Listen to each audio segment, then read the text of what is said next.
And also at the White House this morning, rising frustration as negotiations on multiple international crises failed to produce any dramatic breakthroughs. Russia actually suggested President Trump has, quote, emotional overload after the president accused Vladimir Putin of going absolutely crazy. This back and forth after Russia launched its largest air assault on Ukraine over the weekend since the stalled peace talks began. And the president also targeting Ukraine's President Zelensky, writing, everything out of his mouth causes problems. At the same time, diplomacy is stuck in the Middle East, where President Trump's envoy outright dismissed reports that Hamas agreed to a ceasefire, calling it Hamas spin, amid deepening tensions between Trump and Israeli Prime Minister Benjamin Netanyahu. And of course, there's the trade wars. The president waffling on his latest tariff threat against the EU as trade negotiations play out there. Much to discuss with NBC News White House correspondent Vaughn Hilliard, international correspondent Matt Bradley in Tel Aviv, and Aaron David Miller, senior fellow at the Carnegie Endowment for International Peace and former State Department analyst who advised on negotiations like these. So, Vaughn, this is a very different tone from the president as far as Putin goes. And we know this president often sees himself as the negotiator in chief.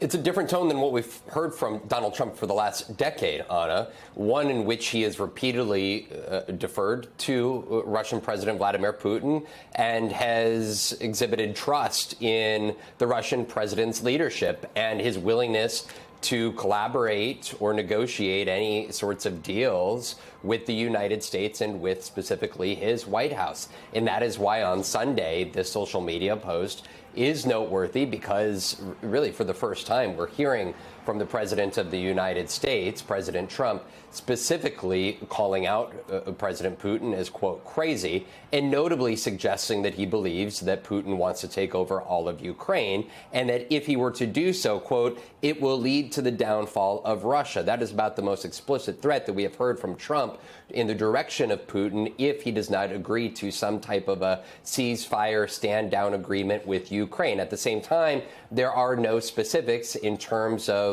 retaliation or sanctions or other efforts on behalf of the United States and other European allies if Russia does not stand down. Over the weekend, we saw more than 130 missiles launched in the direction of Kyiv, airstrikes that have only escalated this war against Ukraine. And while Keith Kellogg here today suggested that there's a potential Putin-Zelensky-Trump meeting down the road, including a high-level meeting that could take place soon in Geneva, there has been little to suggest that Putin is willing to make any concessions. As Kellogg noted here today, that Ukraine has provided a list of potential concessions and a pathway toward a deal, but Russia at this point has yet to do so itself. And I am just looking at the quote from Keith Kellogg saying, you know, the Russians said they'd come up with a memo, what I call a terms sheet. And I think we have his sound. So let's listen to him say it. The Russians said they were going to come up with what they call a memorandum, which what I call a term sheet. What a term sheet means is, okay, this is how we get to peace. We've got that from the Ukrainian side. We need to get that from the Russian side. And then what you do is you meld them together. You put them together.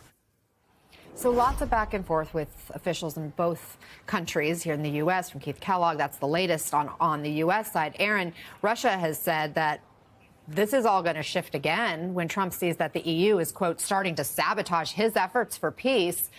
And it was a week ago, there was that very friendly phone call between Trump and Putin. Now Trump's calling Putin crazy. So what do you make of this shifting dynamic? Look, in order to have successful negotiation, you need at least three things. Number one, you need two parties who are actually willing and able to negotiate. You need a doable deal, and you need a third party, a mediator, that comes up with an effective, coherent strategy. In Russia, Ukraine, frankly, you do not have two parties that are interested in a deal. Vladimir Putin might agree to end the fighting if he got what he wanted, but he's not going to agree to end the war. And the president, who's interested in a quick and easy fix, I think would basically buy into that if he could get Putin to comply, and he can't. And one additional point, these are not easy lifts. U.S., Iran, Israel, Hamas, Russia, Ukraine. I mean, you could invite two of the best negotiators that the American side ever produced. Henry Kissinger is one, and my former boss, James Baker, to come back and do these deals, and they would be challenged.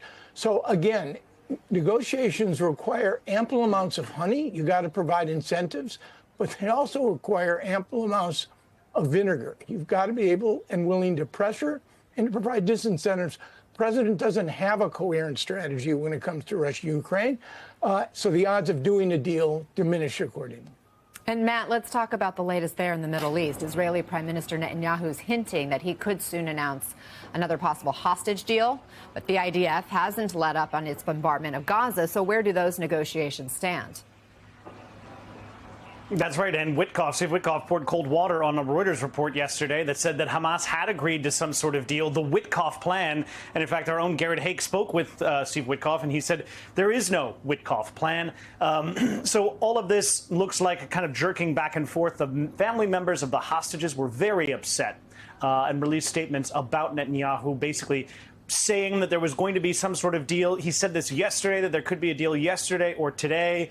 It's already 6 o'clock here, and we haven't heard of any kind of deal. So it looks like the Israelis are giving out a lot of false hope, as well as Hamas doing the same thing. But in the Gaza Strip, where so many people are under bombardment, more than 2 million, and have endured now 12 weeks of mostly a blockade. It broke about last week. 11 weeks in, there were signs of starvation and famine. Now we're starting to see a trickle of aid going in as the Israelis have loosened that blockade. But aid groups have said it's not nearly enough. And we've just heard of a U.S. plan, or a U.S.-backed plan, to start distributing aid. And a U.S. group, an American group, which has the support of the Israeli Defense Forces, is now distributing aid in about 4 places, they said, or the IDF said, throughout the Gaza Strip, most of them in the south. And what we just heard from our team in the Gaza Strip, who've been doing incredibly brave work watching all of this, they said that at one of the sites, the distribution centers where this American group, the Gaza Humanitarian Foundation, was distributing aid, they were overwhelmed by people who mobbed the scene. They fled amidst the crush of the crowd, and everyone in the crowd simply grabbed at the food and the aid and basically looted the facility. So they've described this as the first failure, our team there, of the aid distribution effort that's backed by the United States. So as you can see, fits and starts when it comes to getting aid in with a U.S.-backed plan.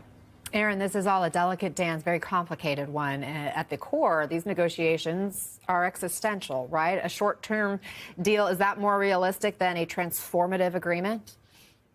Anna, I think you broke the code. We're talking here at best, if you can get it. And Israeli-Palestinian negotiations really only have 2 speeds, slow and slower. At best, you can get another limited release of hostages for an indefinite number of days for a ceasefire. But ending the war, that is to say, literally creating a situation in which you have better governance, security, and the beginnings of the galactic lift on humanitarian assistance and reconstruction, that's not in the cards. And frankly, I don't see that happening anytime soon.